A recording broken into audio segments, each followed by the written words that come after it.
All set. Pursuant to section 20 of chapter 20 of the Acts of 2021 as amended, several port council members, including Nat Lowell, Mark Reese, and Rob Murnia, are participating remotely today. Because of their physical attendance today would be unreasonably difficult, all port council members in attendance and all members participating in the meeting by the Zoom video conferencing app will be clearly audible to each other. As a result, members' remote participation in this meeting and any and all votes taken by the members today shall be by roll call vote. I would also like to inform everyone that Sean Driscoll, the authority's communication director, is making an audio and video recording of today's meeting. Is there anyone else making an audio recording of today's meeting? If so, please identify yourself. Louisa Hofstadter with the Vineyard Gazette. Thank you. Unki. Sonu from the Yomi Times. Thank you. That's what I say. Just those two. Okay, thank you. If you are joining virtually, please press the raise your hand icon on the Zoom dashboard, or if you are joining by phone, please press *9 on your keypad, excuse me. When you are recognized, please state your name for the record. Thank you. Before the meeting starts, I'd just like to recognize that we have another member of the Vineyard community here today, Christina Colarusso, who's a selectman from the town of Tisbury. Thank you for coming over. Now call the meeting to order. Minutes of the meeting. Motion. So moved. To approve. I'll second. Nat Lowell, Aye. John Cahill, aye. Mark Reese, Abstain. Rob Murnia, Aye. Joe Salito, aye. Management reports, updates on the current projects, including one, the website update, redesign, please. All right, I'll start, and we have Stephen Coleman and Kirk Van Riper here as well to assist. So the Stellar Elements and the Steamships technology team have been continuing to work on the website. An internal beta site launch has been done. They're reviewing internal security scans or completed that. They're working on fixing some of the front end bugs, and the mobile app has been submitted to Apple and Google. I don't, as of yesterday, we haven't gotten word back on those being approved yet. So internal testing is continuing on the bugs. So Sean put up the slide here. The developers, meanwhile, looking at resolving some outstanding issues. There's a issue with changing vehicles on a reservation. That's on the list. Booking high-speed reservations as a guest. The ability to pay for a balance due, and the ability to cancel an excursion reservation. So they continue to work on those issues and retesting them. They're also looking at setting up a process in which they can be reviewing the site to make sure that everything is operating properly. A load test, so that way we have a sense as to what the stress level of the system is. And there's also some credit card processing, for some live credit card data that's going on. In the meantime, there's been some public sessions that Sean has been conducting. He was over on the Vineyard yesterday, and he's heading to Nantucket today, I believe. Is that the schedule, Sean? Correct. We had 2 sessions on the Vineyard yesterday, one on Nantucket this afternoon, and then the second one on Nantucket Thursday evening. It's helpful to have these sessions. I understand one of the issues that came up yesterday was people were able to make a reservation, and once they put it into the shopping cart, it would clear the shopping cart because there was an issue recognizing the time change for daylight savings time. So it was a good thing because it only happens twice a year, or once a year in this case, that it would have timed out. So That was, a good catch, by the team to be able to get that resolved, so. So, as Sean said, there's still some, public information sessions that we have. We had talked with IMOC, our current website vendor, and they're, willing to, be retained through March as a backup, so as we move forward.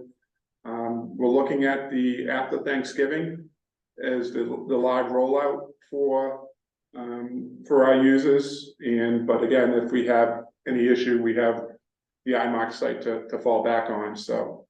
With that, I don't know whether Stephen or Kurt have anything to add, or if you have any questions, be happy to answer.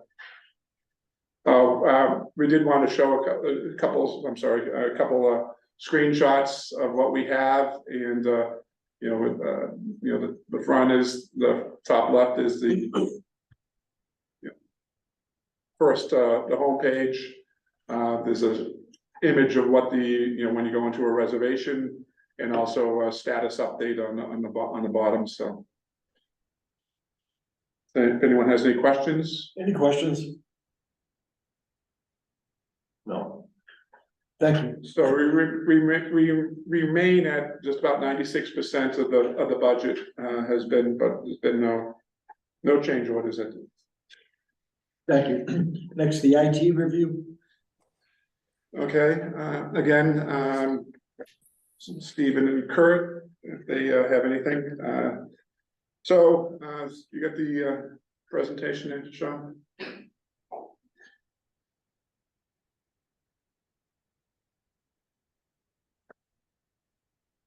Sorry, 1 second. Too many technological. And all right, technology hasn't been.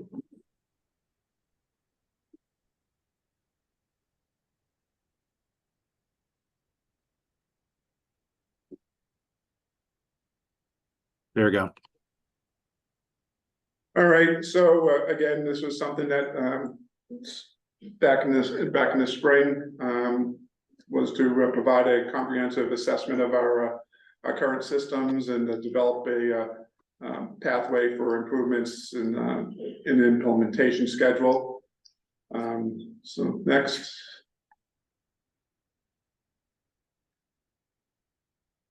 So kickoff of the activities really started back in June. So there was data request and interviews and the like. That's all been completed.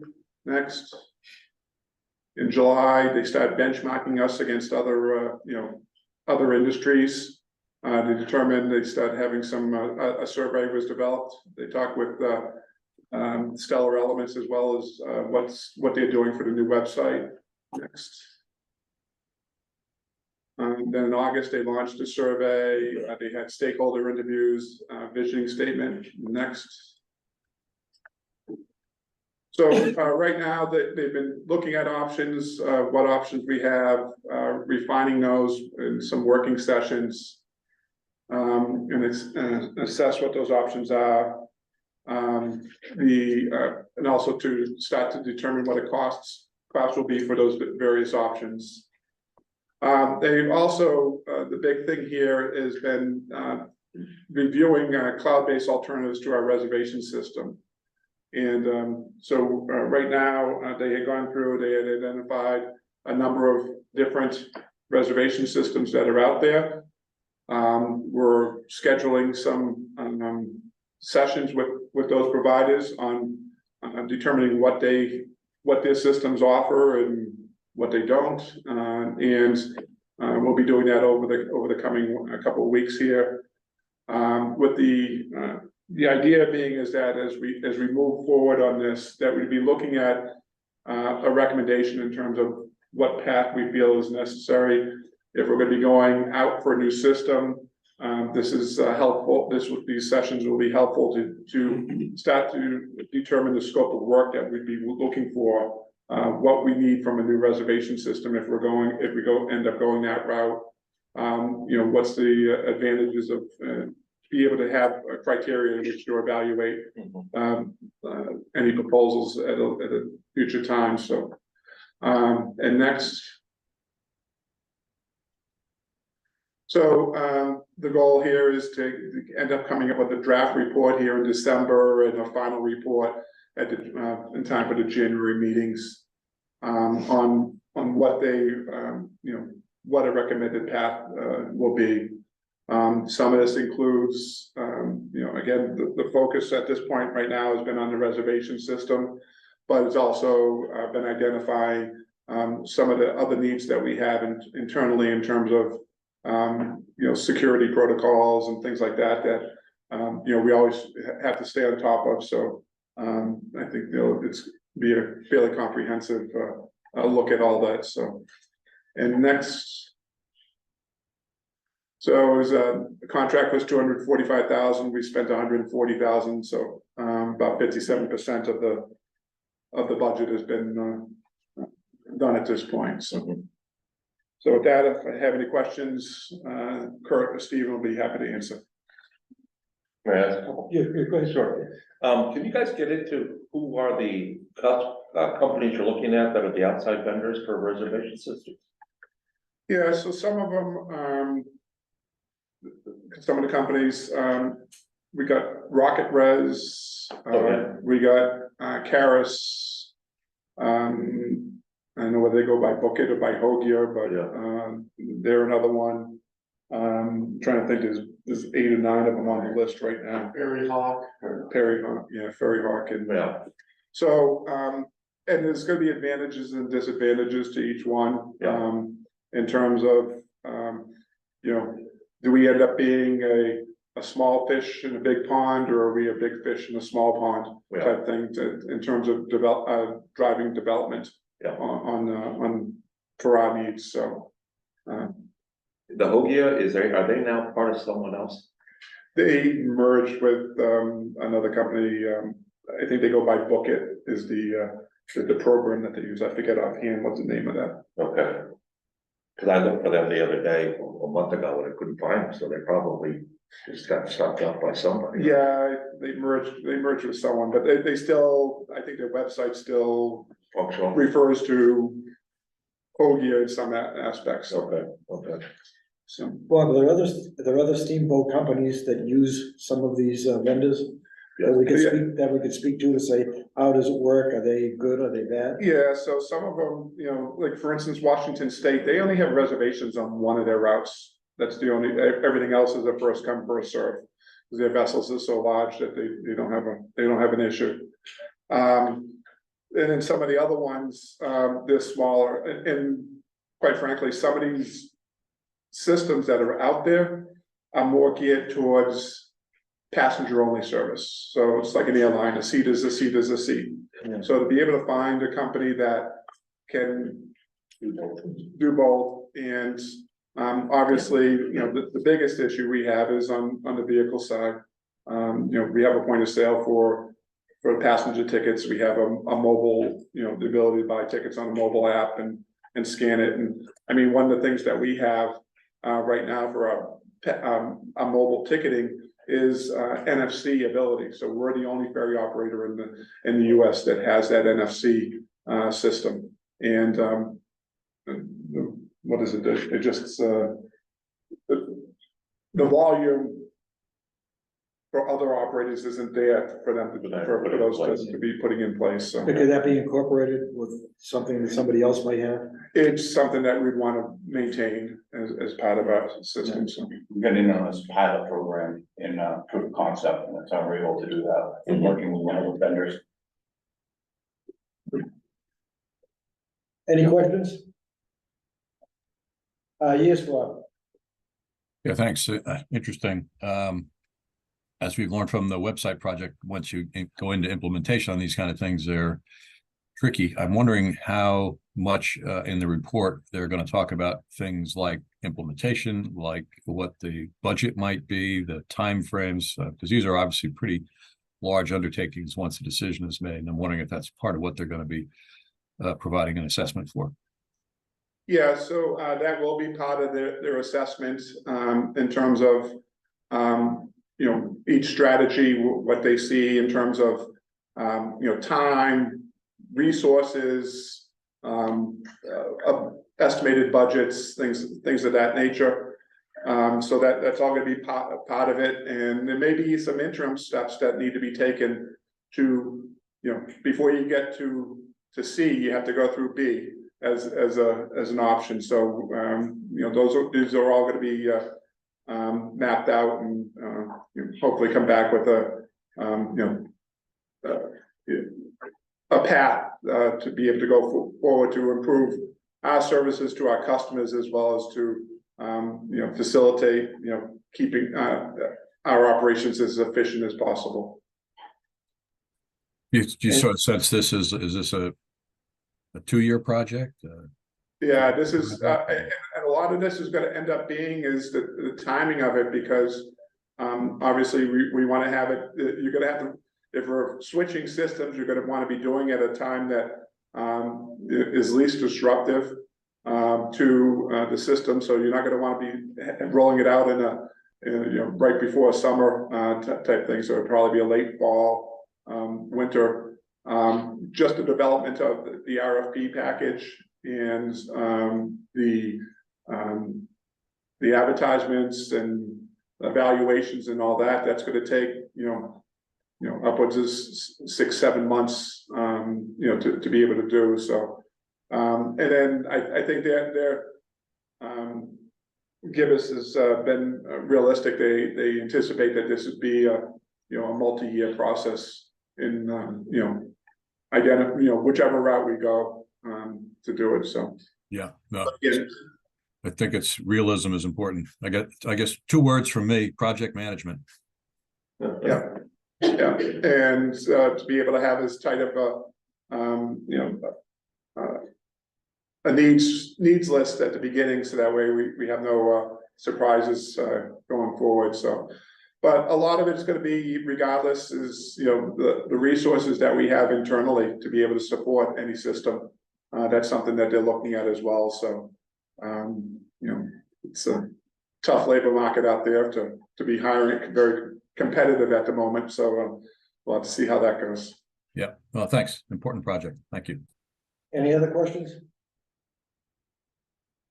Thank you, Bob. Going to the MV Aquinnah and MV Barnstable status. So I'll have Mark come up and he can walk us through Nice to see you in person. I know. Good morning, everyone. How the alligator? They're still there. the snake he's worried about. The black- There's a snake on board somewhere. Oh, don't say that. Yeah. Busy season in ship repair right now is, we got multiple projects with the Barnstable and the Aquinnah down in Alabama. We just got the Martha's Vineyard returned from Thames Shipyard, and the Sankaty is on dock there as well, with the Island Home and the INO going on right after the first of the year. So, and we go through, this is a picture, a drone picture of the 2 vessels as they stand at an Alabama shipyard, the Barnstable and the Aquinnah respectively. Next slide, please. We decided to drop the rudders. We found some corrosion at the very top of the liner.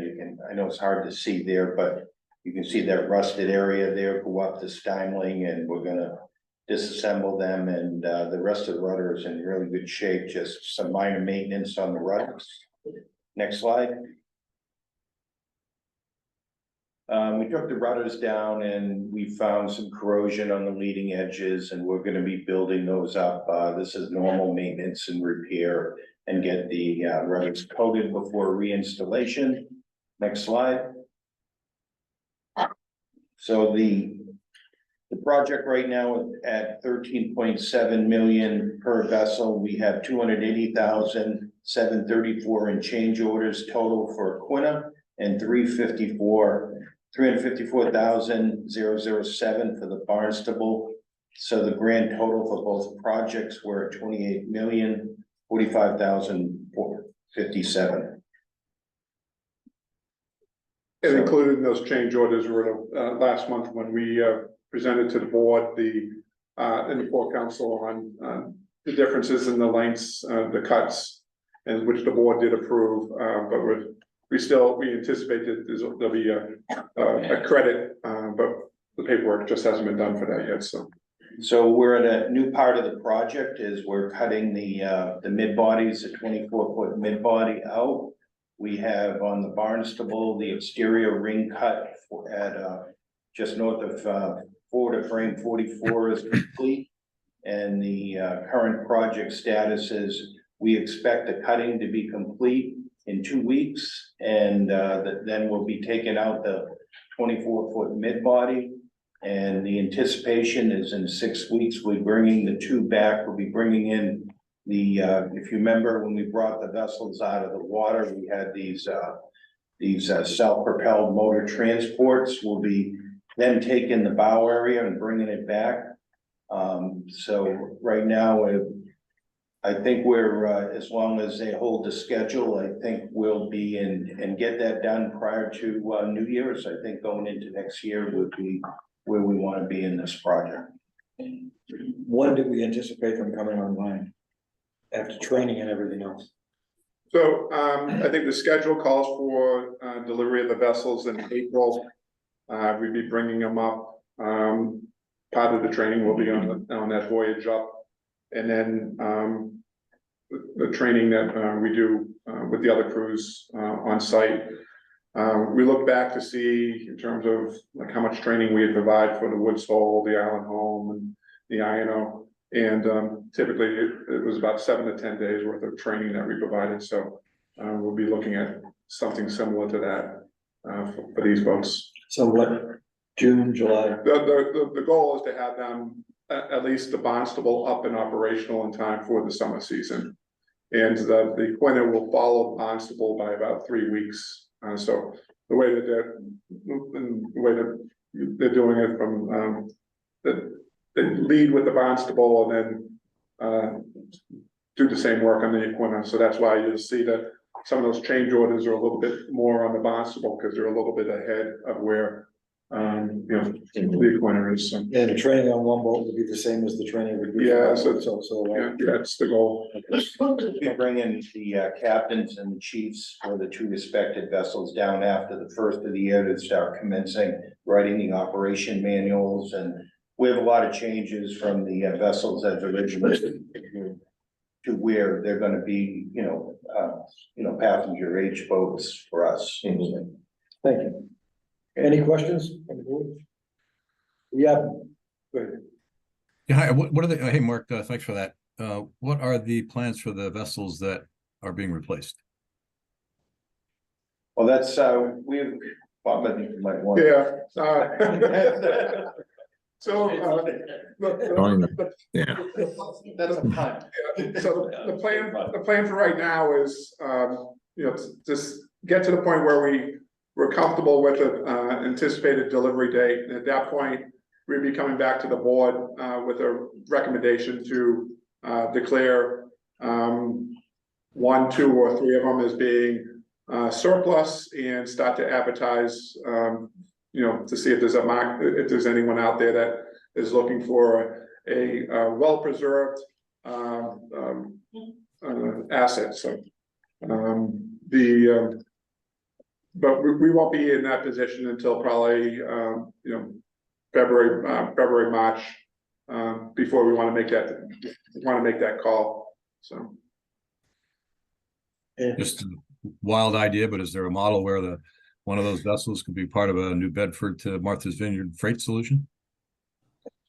That may be one of the opportunities for these vessels. The question becomes is we want to do an evaluation with 3 vessels. Do we want to keep those 3 vessels? Do we want to keep one of them as a spare? Mm-hmm. Where we didn't go ahead with the 4th sister to these other ones. Do we want to have a vessel that we have? So we have to come up with what the cost of keeping, for instance, the Sankaty around, what's that going to cost us long term to be keeping that as an insurance policy. So yeah, I mean that model worked with the governor, obviously. It did, and the issue being is that now with these vessels being a little bit bigger than the vessels they're replacing, it's going to be difficult to be, making a swap because there'll be the vehicle capacity will be lower, but I think the discussions we're having internally here is that, we do see a benefit to having a spare, for just, in the event that something happens. So, but again, we need to clarify what those costs would be and, make that recommendation one way or the other. Any other questions? Yeah, Mr. Chairman, just want to ask Mark about spare parts and some of the other stuff, just clarifying a few things with these vessels and what we're getting. You've had time now down there and know what's going on. So I'm just curious, what are we getting with these boats besides what's on them now? I remember something about spare parts and generators and things like that. Yeah, we're going through right now as part of our and be included in the capital budget, what we're gonna need for operations. It's gonna be a multi-year thing for us to build up the spare parts inventory the way we would like. When we bought the ships, as you remember, we did not get any shore-based spares with these, so we're in the middle of an identification right now of critical spares that we need for a year one operation, and then we'll start. It'll be a multi-years till we get these to the exact area that we want them as regards to shore-based spares and critical spares. Because that's important, and it does take time to do that. Things that we have for our other boats, people don't realize how fortunate we are to have a lot of things. Boats have the same engines and turbochargers and all these other things that make it easier to fix things. So, I just thought I'd ask that. And then with Bob's point about the Sankaty is easy to load in comparison to the Gayhead and the Katama because it doesn't have a house and it has passenger capacity.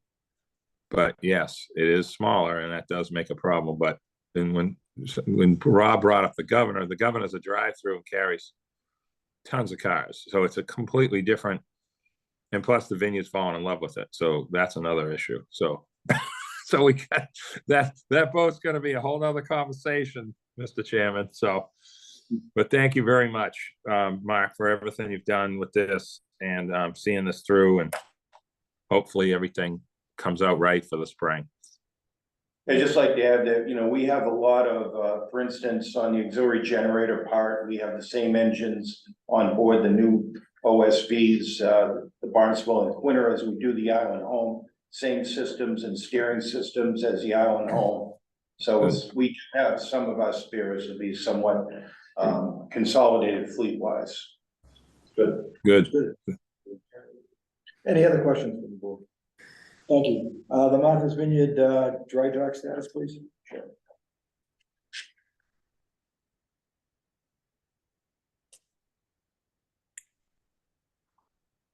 John, could you put up next slide, please? Thank you.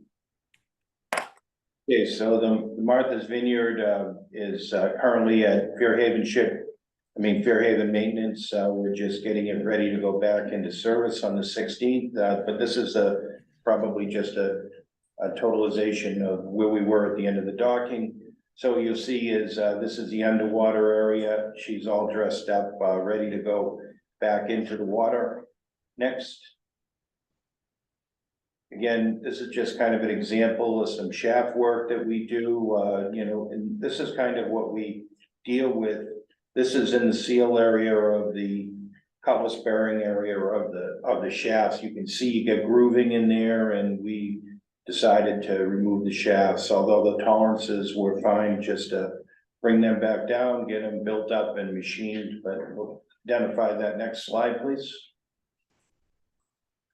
So this is a picture in the machine shop where they do the well buildup and stress relieving of the shaft. And next slide, please.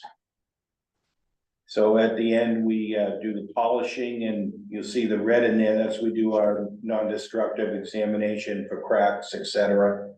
And now she's ready for reinstallation. So this is pretty much, we're seeing a lot more with the vessels in Hyannis. The sand is very aggressive, and we're very proactive in getting these out early. Next slide, please. Just a picture, you can see these are the new cutlass bearings installed. That's the port strut and port stern tube. Next. We just finished doing some planned maintenance on overhaul of an auxiliary generator. Next. This is, we have white gill bow thruster. We did overhaul, seal replacement, just general maintenance. Next. So the highlights of the docking, obviously hull coatings, bow thruster overhauls, main propulsion shaft repairs, bearing replacements, structural steel renewals, blasting coat of the hull and superstructure. Next slide. So for the Martha's Vineyard, our budget was 1.24 million. We had 245,195 in change orders, so we came in under budget at 999,737. Thank you. Well done. Well, Thank you. any questions?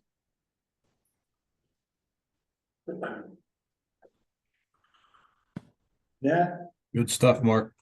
I'm good. I'm good, Joe. Thank you. Thank you. Going to MV Sankaty dry dock status, please.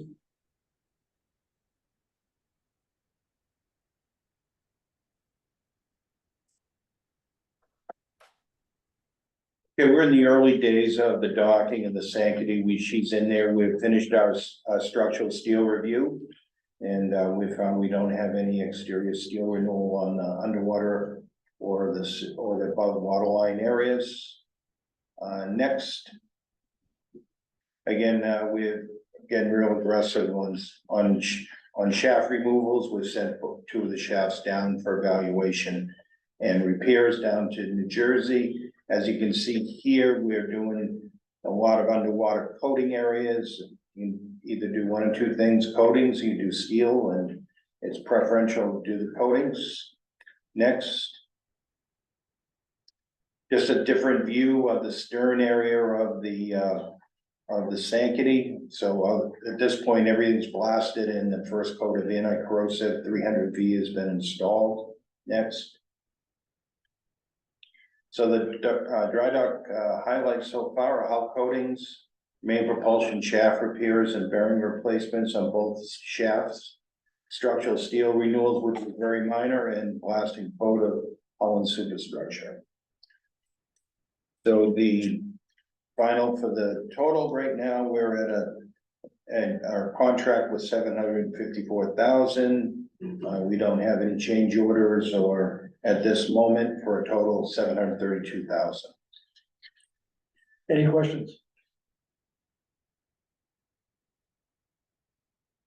So I would like to add that Mark showed me the preventative maintenance that we've been doing on these shafts, and the practice that since Mark has been overseeing these projects, in terms of getting the shafts pulled and inspected and all that. So yesterday I received word back from Timeline, and I don't know whether you want to give the update on that. Yeah, we just found in our NDE examination, we found a crack in the starboard shaft. It was, these shafts are about 8.5 inches in diameter, and the crack protruded down to 5 inches.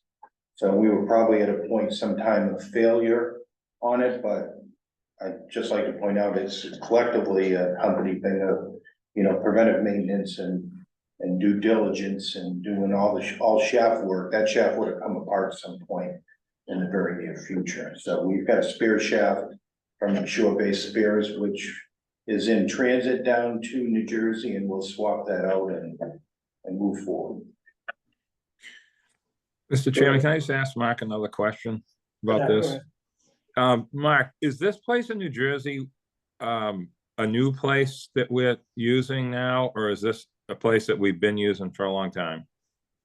It's a place we've been using for a long time. They're very specific, to doing, matter of fact, our rudder stocks off the Aquinnah and off the Barnstable, and then route up there. That's where we'll do the rudder stock repairs. They do good work there. That's awesome. I love it. I just I know that you're looking at this more because of some of the issues that have happened with vessels that all of a sudden there's a shaft issue and the sand issue in Hyannis being, looked at as a possibility of part of the problem, but this is good. This is good stuff for public to know that these things are looked at diligently by the same vendor, which is important. So thank you. Okay, thank you very much, everyone. Any other questions? Thanks, Mark. Thank you, Mark. Going to be, training and development fair update. Okay, I'll ask Bridget Sullivan to come up. Give some highlights from our training and development fair that took place the past 2 weeks. So good morning, everyone. Good Morning. Today, on behalf of our team, as Bob mentioned, I'll be providing a brief summary regarding our recent training and development fair, formerly the safety fair. Next slide, please. Over the course of the last 2 weeks, the authority hosted its third training fair. During the course of the fair, as you can see presented on the screen, we hosted a variety of training options, from safety specific like OSHA 10 Maritime to professional training like customer service, all of which were instructor-led trainings. Instructors were either outsourced or internal. Overall, we had over 100 participants, resulting in approximately 617 trainings completed. Next slide, please. And during the course of the fair, we hosted trainings at many of our different locations to increase our participant availability. For example, trainings took place at Fairhaven Vessel Repair, Forklift, Aerial Boom, Hyannis and Woods Hole Terminal, oil spill trainings, CPR at Nashby Reservations, and many others at our administrative building. As you can see, we have our Director of Security, who is one of our internal trainers. Next slide, please. And what is training and development without measured results? Multiple surveys were conducted, to which our goal is to continuously improve our program for the years to come. Survey questions were both open-ended questions and yes or no questions. To date, I am able to provide a summary of 60 surveys returned so far, and I would like to share kudos to Sean and the ongoing website training, as it has been well received and commented within the surveys as well. We have received an overwhelming positive response in general, and we've also received feedback regarding future training opportunities. So as you can see on the sample of survey questions, the top question, other than the trainings provided, what other trainings would you like? We are actually encouraging our team members to reach out to us and tell us what trainings do they need or what would they like to see as we move forward with this program. Next slide, please. Over 90% of the results show that our employees found our T&D fair valuable, 55% extremely valuable. I can confidently say that we're headed in the right direction, and we'll use this data to make improvements where we can in time for next spring's training and development fair. Any questions? Is this mandatory? And how many percentage of the employees attended these? I don't have the percentage offhand, but I can certainly get that to you. It's both mandatory and voluntary. How is? There's certain elements, for instance, the aerial boom and the forklift training. Those are all requirements for any of our people in Those, okay. the vessel maintenance to be operating that equipment. We also have the oil spill. That's, the training to be able to put out the boom and things like that. That's something that we want. We need to make sure that we have people at each of our facilities that are trained on that. So it varies by training session. Thank you. Thank you. I have one question. Sorry, I didn't see you. Go ahead, Mark. Thank you. On the list of individual training, there's something called Total Asset Guardian. What does that training involve? Total Asset Guardian, that's Okay. related to our workers. Did I spell it wrong? Yeah, so I do apologize. I'll be more careful next time. I'm sorry. So anyway, even with the spelling, right? What's the training involved? That's So that essentially captures our preventative maintenance in our tag system. So how they're able to put in work orders into the system, and how they're able to track those work orders to see when they're completed and things like that. So that's what the asset guardian tag is our maintenance tool that works with our accounting system as well. So Great. Thank you. Again, I just want to commend the staff for emphasizing this very important part of the operations and think it's going along great. So thank you.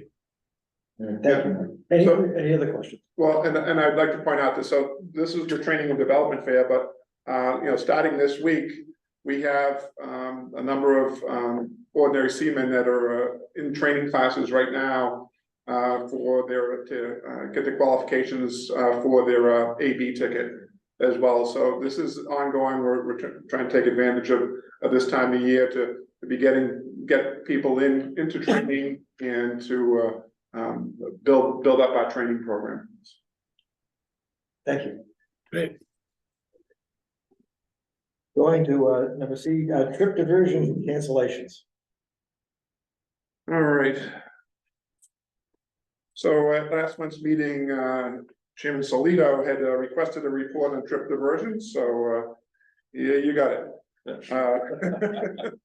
So in 2023, the total number, we diverted a total of 275 trips from Oak Bluffs into Vineyard Haven. Sean, you still there? Yeah, the screen, you got the report? Yeah, sorry, didn't have it up. Give me a minute, but you keep going. Okay, and this represented a over 10% decrease versus 2022's diversions. The diversions that we had in 2023 was just slightly more than a 9-year average when we take out 2020.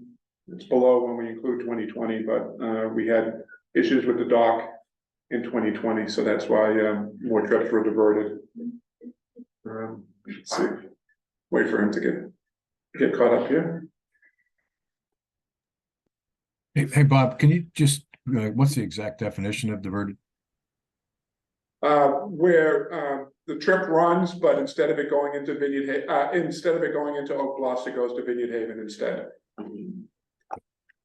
So it's something that it has a big impact on both Oak Bluffs and Vineyard Haven in terms of the volume of traffic that's coming and going.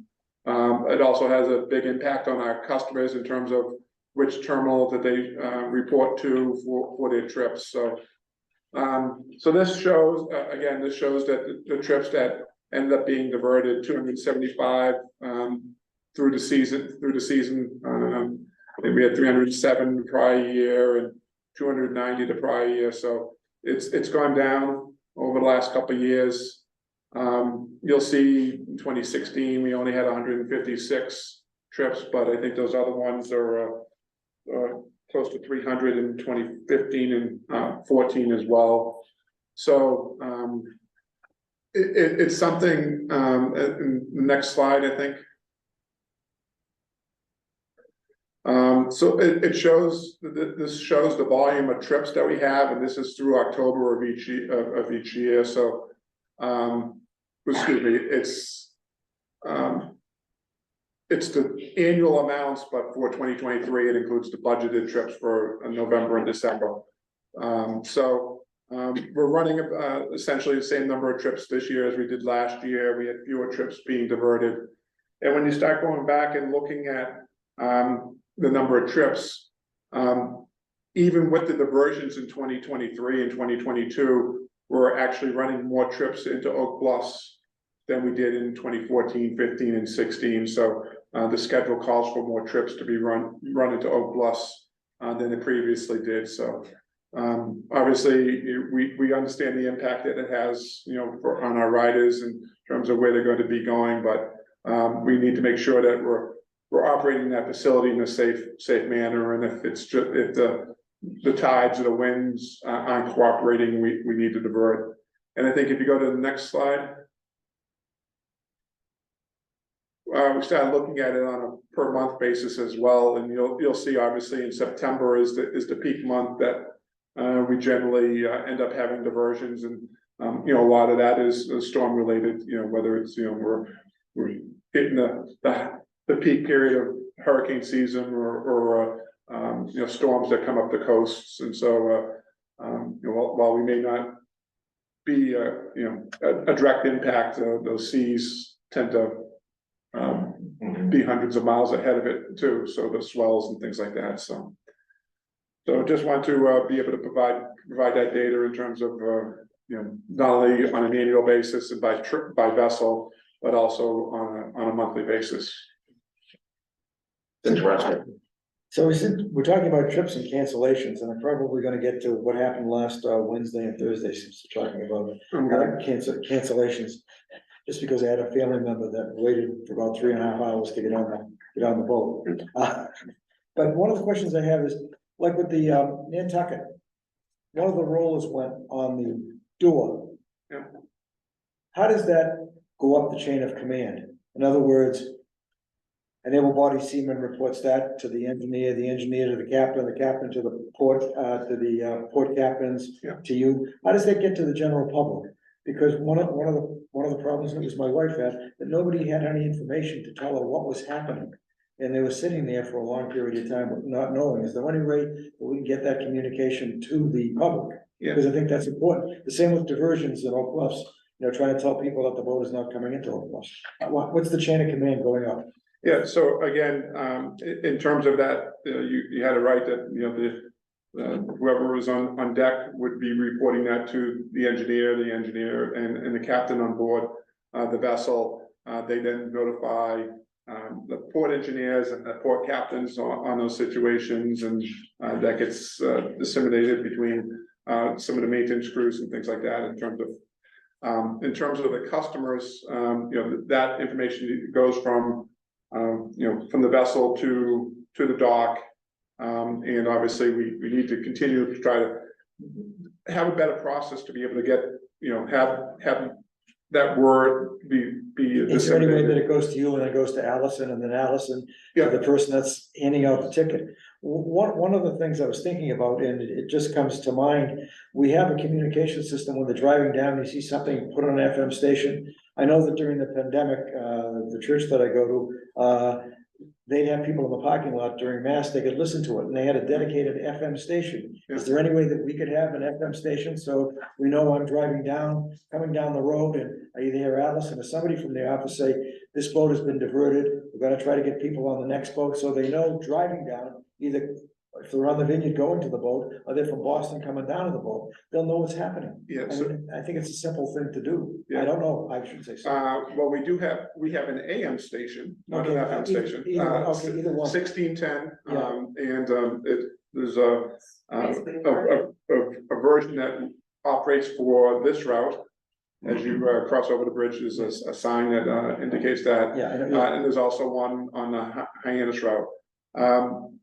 Predominantly, those are, we can switch the messages, but it's kind of a pre-canned message in terms of, we're parking now at this lot and things like that. So we can look at whether there's any opportunities there to be able to do it. We do have a variable message sign, a fixed sign on 28 as you come in. We use that primarily for parking information.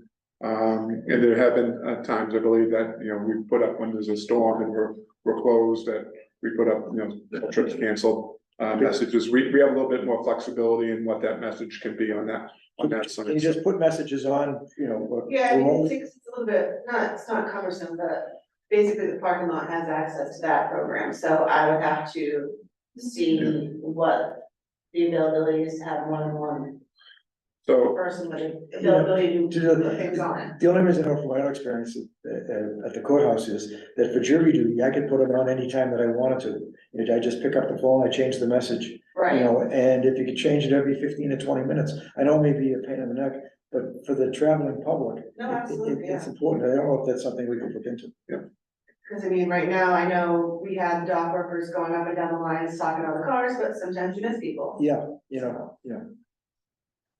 But so when you get the message, does Allison then get the message? yeah, Or do you so go through it? usually there's a text stream that comes and, and include, not only myself and Allison, but Mark and Charlie, and there's probably another Mark in here somewhere.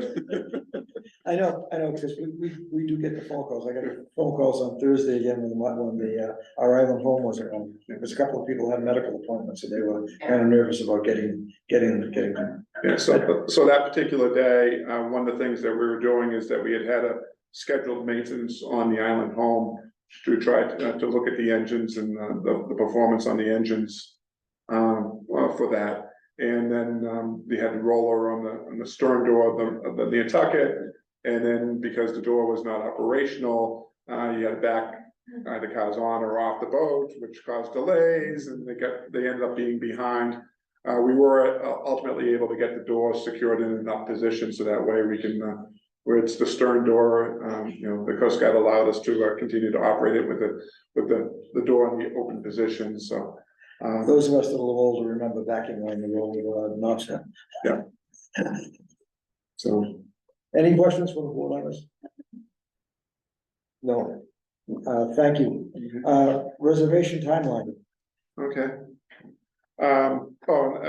But just may on that previous item, we also included the last 5 years of trip traffic to show, and in terms of the cancellations, they tend to be if anything, the mechanical cancellations have been coming down over the last few years, in which whether it's a testament to some of the changes we've been making in terms of the safety quality management system and the preventative maintenance that we've been doing as well. So On the trip diversions, the captain is the one that makes that decision, the final decision. the captain makes the decision, but they get input from the terminal manager. So the terminal manager is aware of what the conditions are there, and they'll advise the captain that you got swells this, you got and then the vessels have the wind directions and speeds. All right, thank you. Going to reservation timeline. Yeah, so on this one, we're still working out a few things on it. That with the new website coming in, we'd hope to have a final decision, but we want to take the opportunity to see how the beta site is working on the reservation system. So because that may influence the opening dates for summer reservations potentially, and so we'd like to defer that piece of the discussion until at least the board meeting. There are a couple of things, however, that we looked at and we're going to be able to do, and I would like to point those out. So when we were over at Nantucket in September, one of the comments that we received during public comment had been regarding the ability or inability of island residents to be able to get reservations and head start before anyone else is able to do it. And so we went back and looked at it, and there is of those reservations that are made during Head Start, customers that are island preferred or island excursion program customers could make them as transferable up to 3 reservations during that time period, or they could be changing the name that the reservation is in. So once we started looking at that, we realized, okay, there is a significant amount of those that are happening during that time period. And I think that the whole intent of this program was to provide the island residents and the opportunity to get this space beforehand for their own personal use. So we've talked with the programmers, we're going to be able to do it where the goal would be that perhaps the first 2 days that we open up for Head Start, that would be for island excursion or island preferred, but they would be non-transferable. They could not be made in anyone else's name. So it's solely for the intended, the use of the islanders. And then after that, we'd open it up, and they would be able to, those people in those programs would be allowed to do their transferable or even additional reservations. We did make the change. It used to be only 5 reservations a year. We changed that to be 10 per name. So if it's two names on the account, they could actually make up to 20 Should reservations. they could transfer those 20 reservations? Not all of them would be transferable, you know, so, again, it's, the transferable piece of it stayed the same, but Transfer would just be what, three reservations? Three reservations, So there'd be yeah, 6 if yeah. you had. so. And then, and the idea again is just so that way we provide that opportunity for those island residents to be able to get this space before any other space is taken, so. How do you monitor that? Um, I come in, I've got 3 that I can do, but I wanted to give my buddy one of them or my. yeah, so the system, so the way that the programming is done on the site, that it won't allow them to be, there's a box that'll be shaded out, Yeah. that they won't be able to click on to be able to transfer, to make it a transferable reservation. Okay, And the system does keep track of, once that box Reach is that. clicked, yeah, it recognizes that you've reached the limit, so. okay. Has anybody ever tried to sell these on eBay? I'm sure that they have, years ago, there used to be a person who would be actively, purchasing reservations and reselling them, Yeah. and then so. Yeah, I used to camp out overnight at the airport, you know. So, along those lines, we're gonna be putting out the Head Start qualifications form, so, since this is an even numbered year, it'll be, for those that, excuse me, it's an odd numbered year right now, so those that profiles ended in an odd number, they'll be getting a requalification package, that they'll need to do before, the end of the year, or before we start opening up for Head Start in order to qualify for those programs. We've had a little uptick in the number of profiles that are profiled for the excursion program. We're up to 14,224. I think we're somewhere in the area of 13,000 previously. So it has gone up by, not quite 1,000, but there was an uptick on those. And again, to qualify for the excursion program, they must have they must be on the island's town street list that we get from each of the town clerks. They must have a copy of a valid driver's license that has an island address, and provide a copy of a valid vehicle registration with an island address as well. The preferred program, they need to have examples of to show that they have a residence on the island, phone bills, water bills, cable bills, and the like, as well as the vehicle registration for that. So, and then we'll be also presenting the reservation only periods that we have, and on the Vineyard route. Those will continue to do that in essentially the same time period as we've done for the past couple of years, which includes going into the fall. We had back in 2020, there was a uptick in reports of traffic issues on Woods Hole Road, and we went to reservation onlys in the fall, and that's been helpful. So. We'll continue to do that, so. And again, the other thing, while we have that reservation period, we do have the blue line, which is available. So the change that we made to that previously had been 12 cars a day. It's now a rolling 12 cars, provided that there's space available on property to be able to manage those spots. So. We'll continue with that policy as well. So. Any questions from the board? None, thank you. Going to the vehicle allocation review. Okay, Sean, can you put that up? Yeah, 1 second, sorry.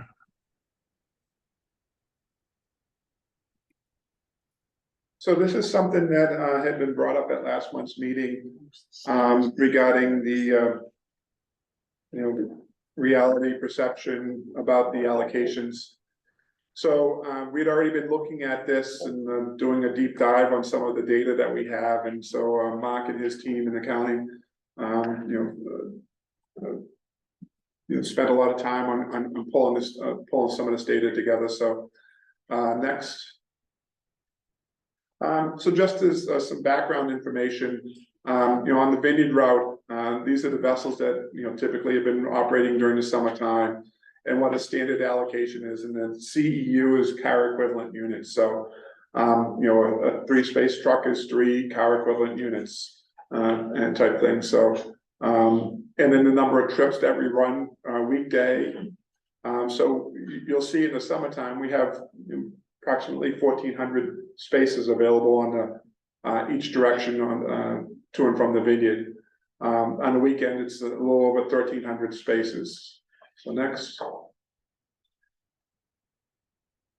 Then we started looking, have we seen an uptick in cancellations and same-day reservations and whatever? And those have been fairly consistent over the last 3 or 4 years, both for cancellations and reservations made. We also were, considering whether the length of the vehicles are getting any bigger. So that was part of the analysis that accounting did. And it turns out that, by and large, it's the same size vehicles, both for cars and for trucks, and the average ends up being within, decimal points of for each year. So next. So we started looking in particular at each vessel, and the Governor ends up being the vessel that, as much as everyone loves it, including staff, it's the most problematic in terms of what allocation it can, what's vehicle allocation it can hold. And when it's an all-car boat, it could hold up to, say, 40 cars, 42 cars. When it's a truck, it could be as little as 28 spaces. So to be able to get that allocation right is the challenge that we have. So when we looked at the last, over the last 3 years, you'll see that the average allocation ended up going down slightly from 37.5 to 35.1 spaces per trip. So that's, 2.5 spaces per trip that we're talking about, and over 6 trips, we're talking about, 15 spaces, 18 spaces difference. For hazardous trips, which vehicles, cars can't book to, are about the same. However, the freight trips, you'll see that there's been a big uptick in the trips that are designated as freight. And on those freight trips, automobiles cannot book to those trips. But then come the day of sailing, depending upon the load and the draft of the vessel, you may or may not be able to take cars. And in 2023, during July and August, there's over 2,000 cars that we were able to accommodate on those trips that were marked as a freight boat, which was about 7.5 cars per trip. And you start looking at that over the course of the day, particularly if it happens earlier in the day, we end up with a domino effect going on. I will say that compared to 2022, we were over 3,100 cars that we took on those freight trips. So we did knock down the number of trips that are designated as freight, but I think we need to continue to do a better job in identifying those trips and making them available. Next. So here's showing in July and August that, previously in 2021, it typically was the first trip or two of the day that was designated as freight, and then the rest of the day it wasn't. But in 2022 and 2023, we started designating those later in the day trips, and you start to see how many cars that we end up, taking on those trips later in the day. So next. And that's the same thing. So we're looking at 6, 7 cars up to 17 cars on average being able to take on some of these trips, and granted that's late in the day. But again, a lot of it has to do with the load that's on there, whether if it's a commercial truck that's on there that we know is going to have a lot of weight, then we need to be we tend to be a little bit more conservative in terms of opening up that space for automobile booking, because we don't want to end up having them left behind. But there's other times which we can look at the load, and based on historical knowledge to be able to say that, yeah, those trucks typically aren't that heavy, so therefore we won't be having that issue, so.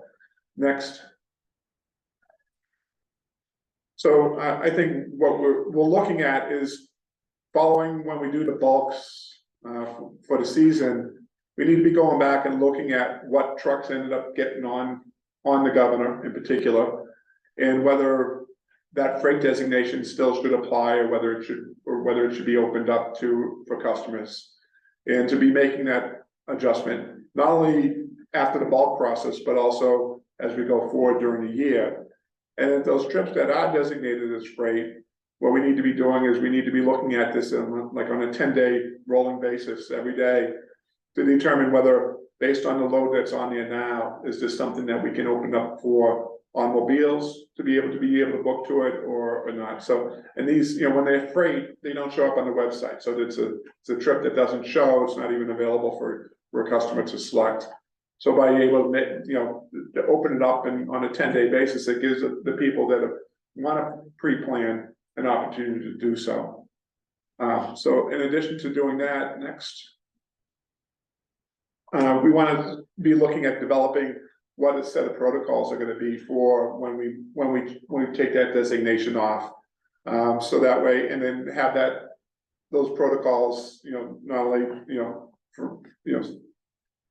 illustrated to anyone who would be looking at these allocations, whether it's reservation supervisors or terminal managers or agents and even shoreside operations. So and then once they're in the list, once they're live in the system, we want to be able to check to see if the mix on those trips is appropriate. There's times where it's actually beneficial to try to move some of the trucks onto one of the other boats because it helps with the draft issue and things like that. So next. So the other piece is that we're going to be working with MIS is going to be working on developing a dashboard. So that way the individuals that will be monitoring this to be able to go in and have some visual cues to be able to say, okay, this is a trip we need to perhaps do a little deeper dive into and look at what's on there and what's the probability of it being a heavy load versus a light load and the like. So be able to look at that, and the data is in our reservation system now, and it's just a matter of being able to take that and put that in perhaps a more user-friendly experience for us, our staff here to be able to more quickly identify these as being a potential to be opened up. And that'll include, that when these trucks book, they provide us with what they anticipate their weight to be. So we'll be able to have, a identification in terms of what sort of weight they have. I mean, there's been times where we've designated the motor vessel Woods Hole, for instance, as a freight boat, and that boat's capable of carrying 1 million pounds of freight. We've never reached that point, so there's never a reason that boat would remain as a freight boat. But it's part of it is that when we switch from one schedule to the other, we tend to keep the same designations for those trips.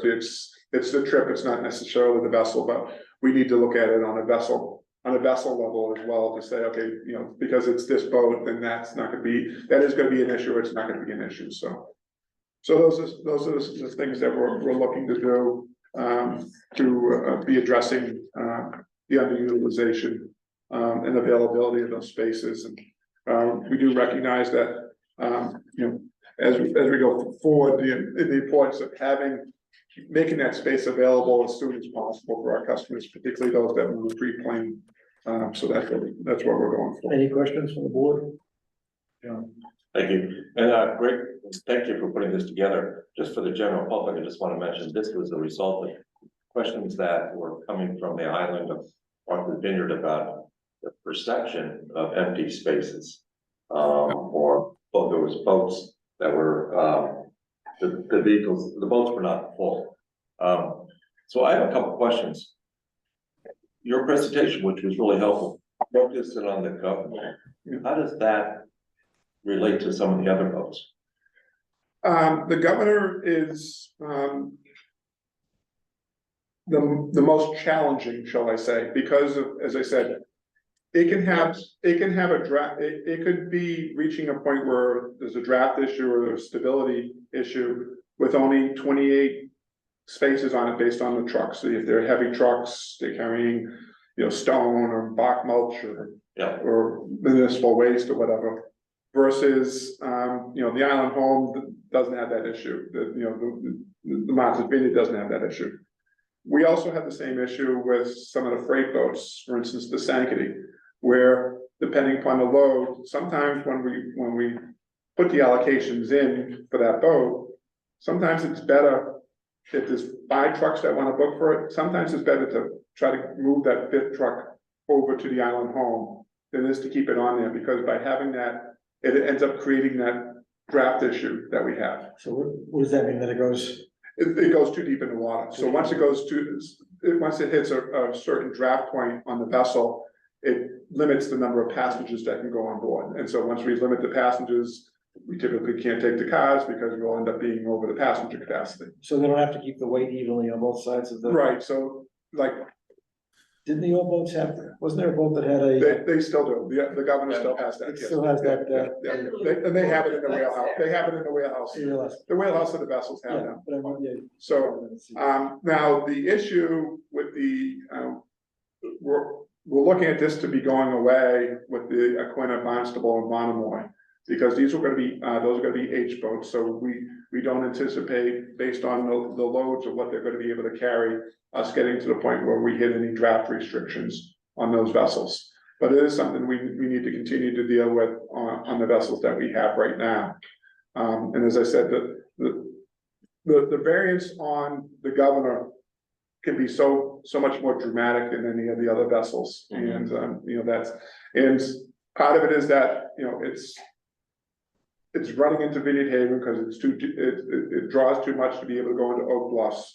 So it's picking up all those heavier trucks that can't go into Oak Bluffs because of it being on the wooden pier, have to go through Vineyard Haven. And so because of that, it ends up being it compounds that issue as well. So, but it's something that we're aware of, and we're gonna, we need to stay on top of, on a going forward basis. Couple more questions if I can come back. Yeah. People on the island say that it's the freight customers that do not cancel. And so those spaces become available late in the game. I'm making this up. A freight carrier has 10 trucks for a 9 o'clock boat. They don't bring 10 trucks, they're down to 5. Or they might just blow off all 10. And they pay the price. What can we do about that to make it easier? Yeah. Mark, you have this question? So, first of all, we have the penalties in place for the no-shows, and that's where if they cancel the day before, no penalty, and then they're supposed to do it before noon, and that's where the wait list will grab it from noon the day before. Yeah. In addition to the penalty, we also have, if you cancel more than 20% of your bulk reservations, will not be allowed to participate in bulk purchase reservations again next year. So there's an incentive to not cancel that many reservations, and keep in mind, these shippers are booking, right now, they're sending the request in October, for next October, a year in advance, trying to forecast what their demand models are gonna be. So there's a way to manage. Yes, And then you're comfortable with that. yeah, and going back to the governor, the other issue is that it has that center house, it's a long center house. Yeah. Where the containment, the Sankaty, you can drop those trucks back, no more than last year 4 wide. That's the most you can go wide. And the governor, when you start going around that house, you're taking 2 lanes sometimes, depending on the length of the truck. Yeah. Where on the other freight boats, you don't have that. So that's another variable, not only is the draft in the list, but you also have that truck to take 2 lanes up because of where it is compared to the house. Okay, thank you. So, Any other questions, Sean? Just one last one about this dashboard. Could you go into that dashboard a little bit more about the features and functions? And the delivery time on that? Yeah, so Alice and I spoke with that developer. Yeah. And what he would be able to do is look at the number of trips over that time period. Yeah. And then put up a graphical display for all your trips listed. And so, so to say, trip to Canada, the governor is, you know, we can see that there's a space issue there. Yeah. You have, say, a red button or a yellow, so you know what's green, what's red, where to go. Yeah. And, for me, I would, you know, that's step one. What you ultimately want to get to, be to have that automated at some point down the road. As the system matures and that, you know, that report. So that to me is step one. Right. To that process. I don't think we have a timeline on when that is going to. No, the request, The request is there. is there. Yeah. Okay. And the other issue, when the trucks do cancel the day before, that trip could have been overdraft the day before. And all of a sudden now, say there's not enough trash or not enough goods were going or work, something, supply chain affected them. Now that boat's not overdraft the next day. Okay. And then it's getting that notification to change that. So And it that's should be noted that it's really only one or two shippers that are notorious for last minute cancellations and whatnot. It's not the majority of the shippers, because they can't afford to lose that much money. They can't afford to just suck up that much money into their bottom line. So, and there's been times where I've checked in the morning for the next day, it's at draft, but come a few hours into the day, it's no longer at draft because things have moved ahead. Yeah. Things can't, it's just one of those things that it's almost a full-time job to stay on these trips Okay. on a daily basis. So the other issue in terms of some of these truck cancellations is when the budget for 2024 was proposed and the rate adjustments, it also included an adjustment to the cancellation policy on the trucks. So that way, they have to cancel by 9 o'clock the day before, as opposed to 6 a.m. before. And that gives the opportunity to get in to see what their load might be for the next day, as opposed to not knowing and not canceling. Okay. So, and it also means that our truck coordinators will be available then, as well, so that way they can be contacting them to say, okay, I got this, can I move it, or, you know, what's the. And, one of those bigger shippers that have a habit of not canceling, when they probably should, have been in contact with us, and they're trying to get that under control themselves, so. That hopefully we'll see a difference with that as well, and I'm not gonna say. Good. Any other questions? Yeah. You just Joe. said Yeah, I got my little hand there. How you doing? that. I haven't had one audible sigh come through, I don't believe today, so we should all be thankful. All right. Let's restart this. This is the most important conversation that we can have. And I can tell you, this goes back to 30 years ago or more. This is not new. This is just more complex. Long before Mark came up with the CEU term that we still laugh about to this day. So Bob already stole one question. The new boats won't have the weight issue. That needs to be understood by everybody. They're essentially, as Allison said, the Woods hole that you're going to be backing up on. Okay, it's essentially, that's what we have with these new boats. Okay. So I've got a couple of points. I want to separate the Vineyard from Nantucket here a little bit and have management chime in so that they can explain what I'm saying in a better way.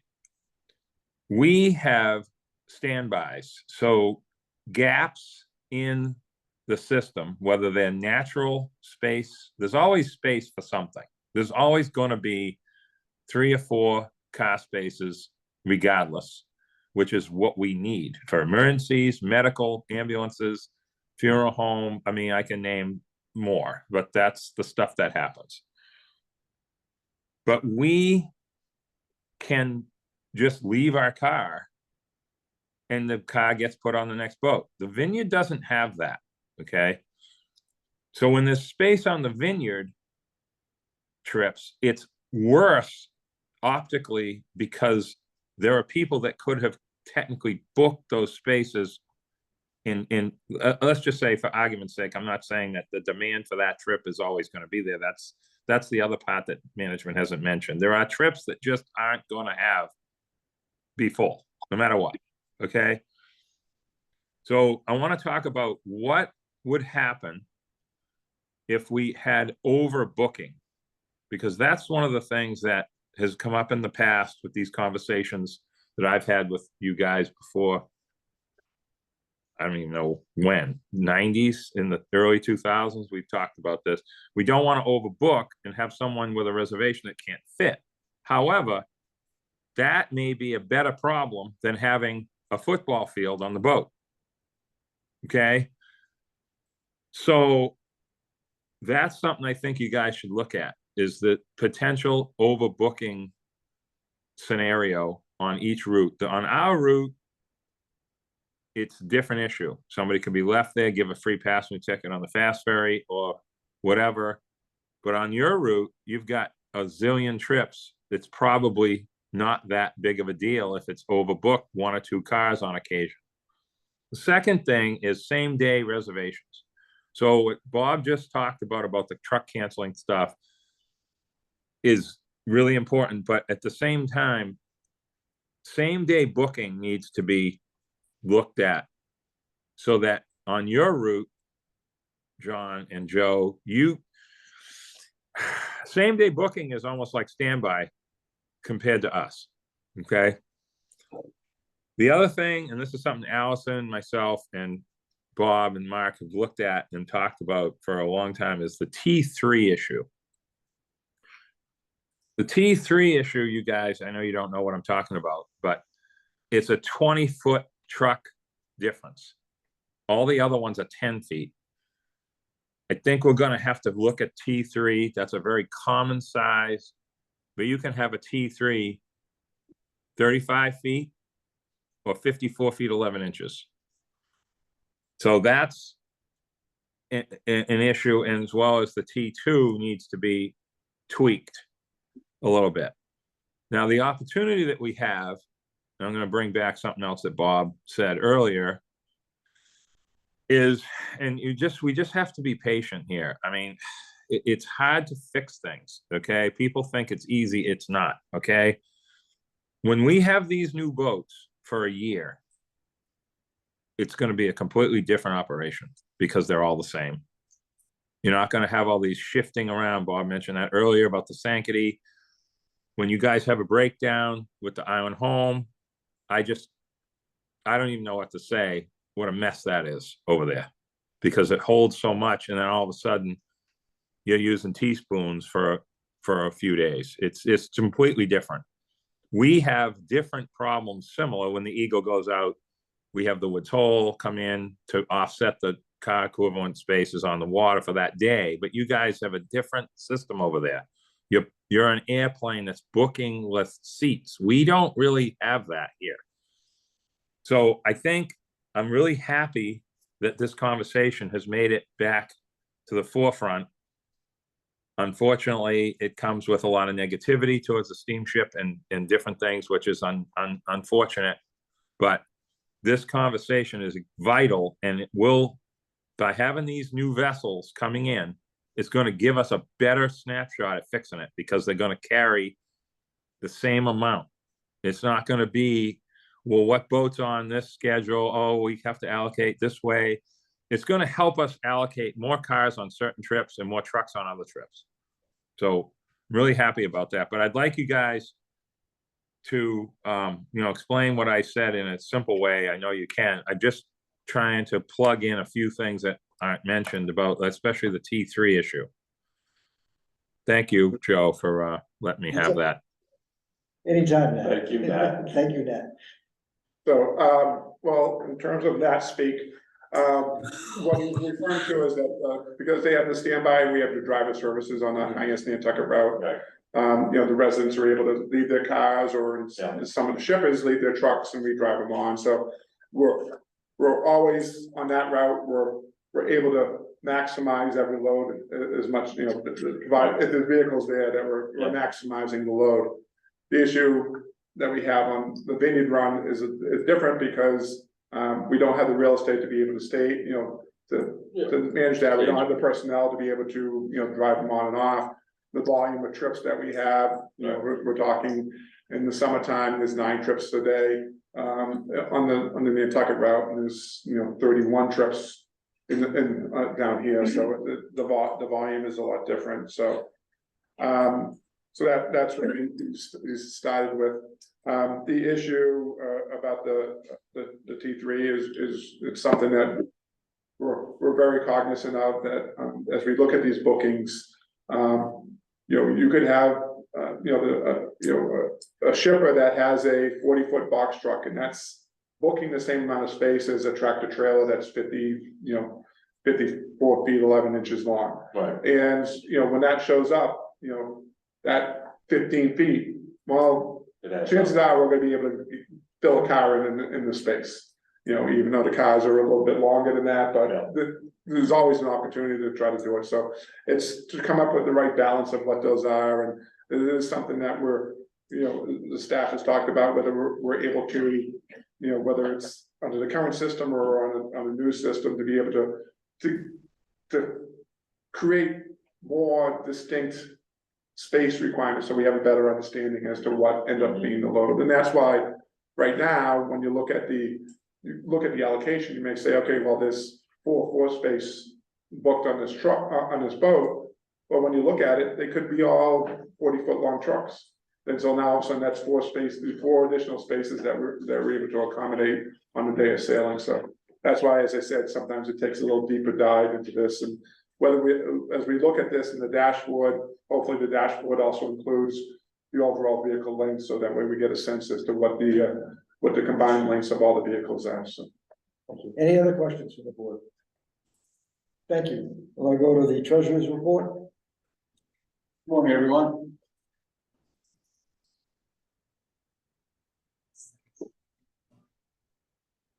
John, for the presentation.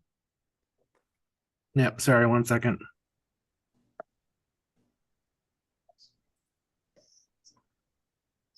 Oh, wait, wrong one. All right, too many.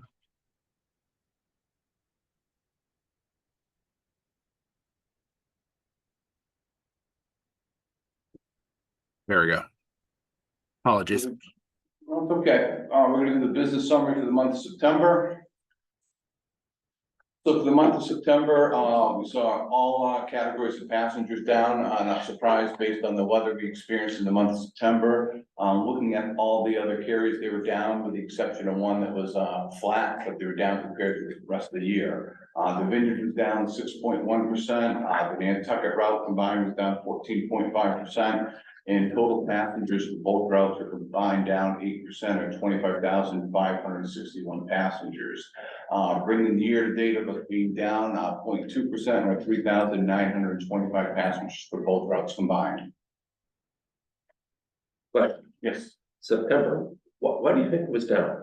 We had almost double the quantity of rain and the rain dates, and most of the rain that fell in September was on the weekends. Exactly. So that's gonna affect the passengers and the cars in the park, That's what I agree. I think it was, I saw in the news was 15 of 20 The whole summer. weekends from July on rain. After that, it was. Yeah, Yeah. and it's not only the actual rain, it's the forecast too. Right, oh, yeah, puts a damper on it. Yeah. Thank you. So looking at that, here's the monthly comparisons, blues 2022 and the orange is 2023 for the passengers. And so here's the passenger vehicles carried. Again, we saw the month, every category was down. We're down 9.6% on the Vineyard route, 6.3% on the Nantucket route. Combined, we're down 9.1%, or 5,650 vehicles. Year to date, we're down 1% for both routes combined. And on both islands, you can see the standard fare autos are down significantly. Where the Vineyard route, we're down 5.9%, and the Nantucket route, we're down 3.4%, while all the other categories are up for the passenger vehicles. And that's a rebalancing of the percentage of excursion versus cars, and actually through October 21st, we have more excursion cars traveling as a percentage that we did pre-COVID now. Prior, it was significantly less, now it's gone up. And that will tie in most likely with the preferred amount of people qualifying for the excursion program that Bob talked about earlier. Here's the comparison by month. Freight vehicles were down for both routes combined 4.3%, or 375 vehicles. Year to date, we're up 2,077 vehicles, 2.8%, and these are one-way, all the traffic numbers I'm referencing are one-way travel. Here's the monthly comparison for the freight. Here's the monthly traffic report showing all vehicles, what time of the day they're traveling. This slide, we can see the weekday average for trucks where, again, no surprise, we see the trucks leaving Woods Hole in the morning and coming off the island in orange, where the Woods Hole trucks are in blue and the trucks departing the Vineyard are in orange. And here's using the same scale, just for comparison purposes, here's the weekend truck traffic. You can see significantly less quantity and throughout the course of the day, but similar patterns. Cars parked, similar to the passengers, both routes were combined down 10% at 2,024 vehicles. Year to date, we're down 0.8% at 1,061 vehicles. Here's the monthly comparison.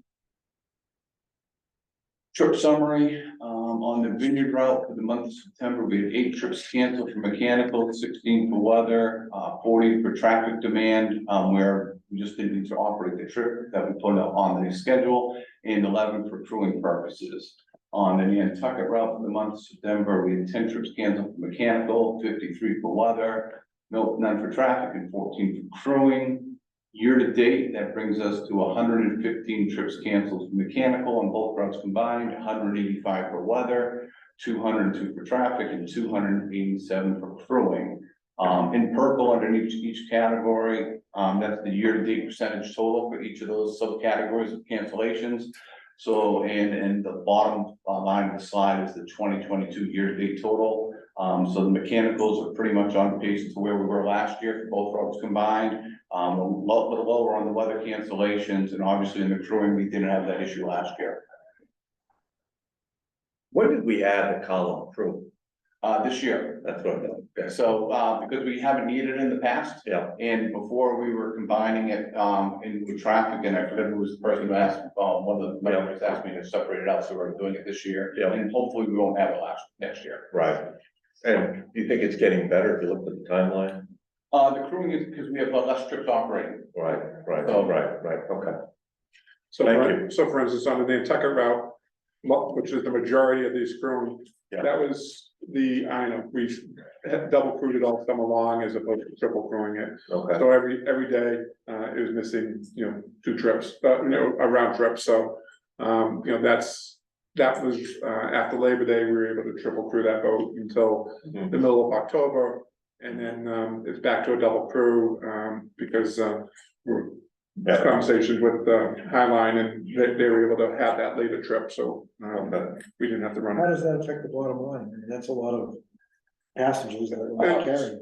And I'll let Mark, but So we had the lost revenue, but then some of those passengers going to even, and some may have went to Highline with this I was gonna say license the fee Highline, yeah. calculation.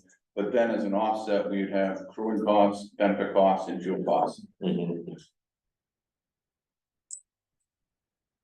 And so on the next slide is our financial snapshot. Operating revenue of 14,221,000 was lower than budget by 919,000, not unexpected considering the traffic results we had this month. Other income of $907,000 was lower than budget by 567,000, and that's because of the timing of grant income we realized earlier this year. That we're expecting September, we grabbed it early in the year, and that's where you can see the other income for the year is higher than budget by almost 2.5 million for the year. So that's really just a timing issue for the month. Operating expenses of 11,095,000 was lower than budget by 270,000.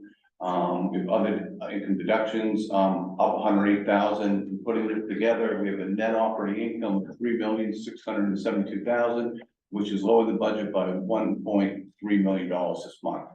Ironically, last month we're over budget by 1,303,000, so we're net even for August and September. Is pretty ironic.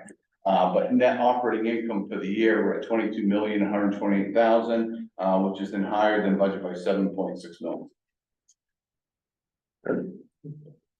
Operating revenues, all categories with the exception of concessions and terminal revenue, we're down for the month, totaling 918,000.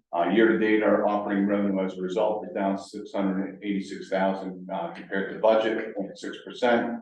Adding in the other income, which is driven by the grants and interest income. Interest income is a big driver in that number. We're at $1.7 million above budget at 1.5% for the year.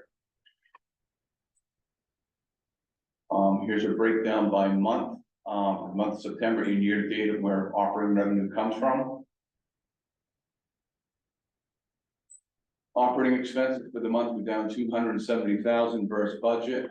Fuel for the month, we budgeted $3.85 and it came in at $3.83.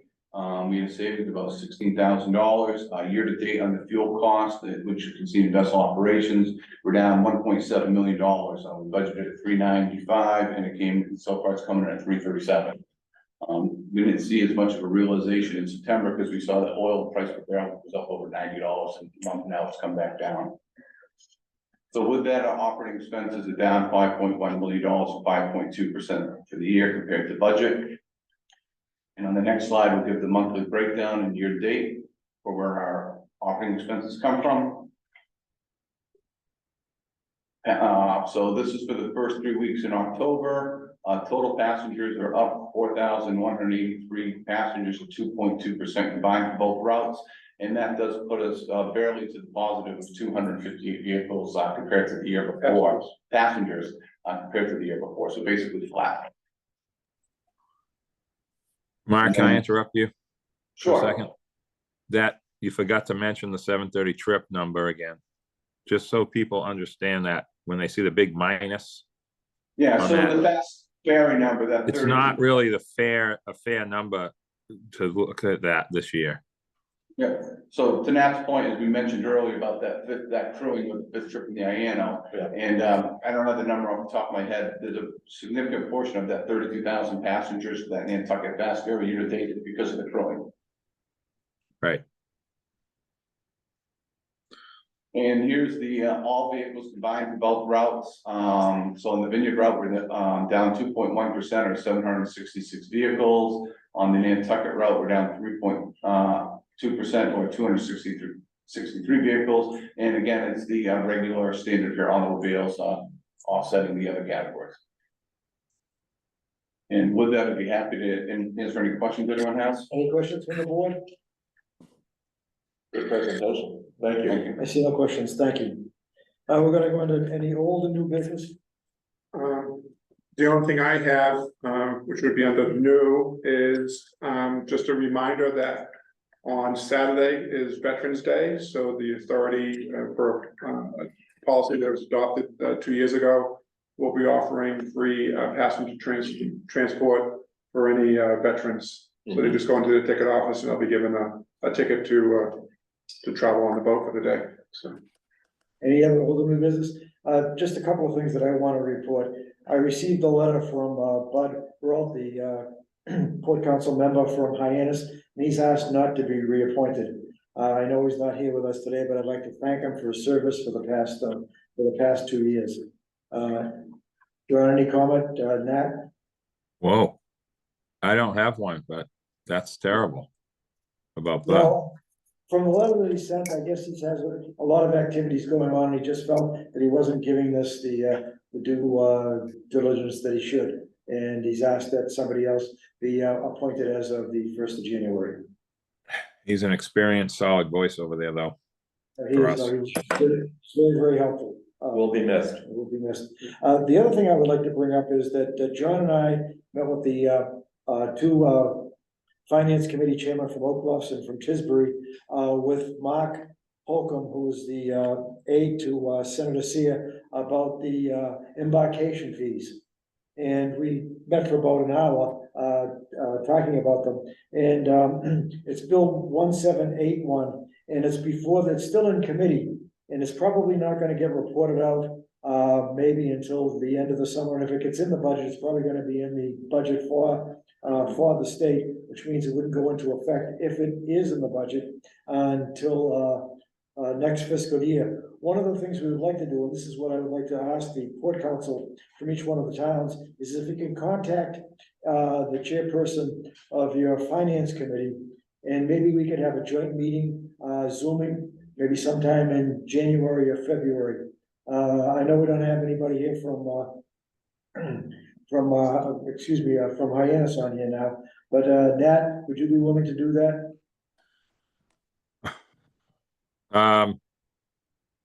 Contact your finance chairman? Yeah, will we have, you mean our finance committee chair?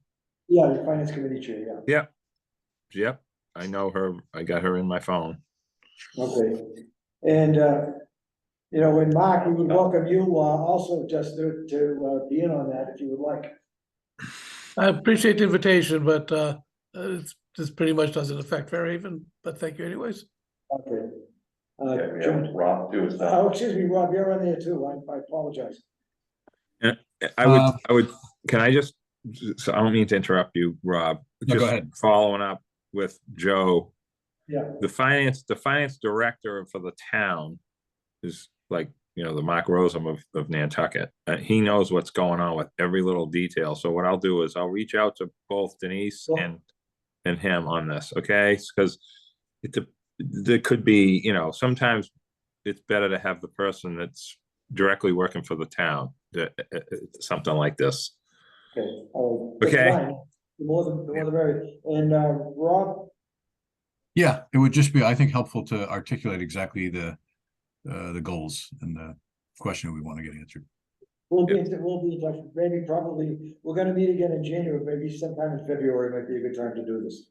Yep. Anything else from Can do. new and old business? Well, can I just add something to that whole conversation? I think what we're trying to do with port council members is get some excitement at each of your ports so that we can put the pressure on Julian Sears' office and up through the state to take some action this year, calendar year 2024. So we get this on the books so the revenue comes back into the towns, because it could easily slip into 2025. And we don't want that to happen. So in the conversations that we had was we could rally, Nantucket, the two ports of Martha's Vineyard, Falmouth, Hyannis, and all get on a phone call with the appropriate people. I think it's just the kind of noise that we need to make. Anything else? Thank you. We'll now go into public comment. Any questions? I don't see any public comment. Not seeing any? No.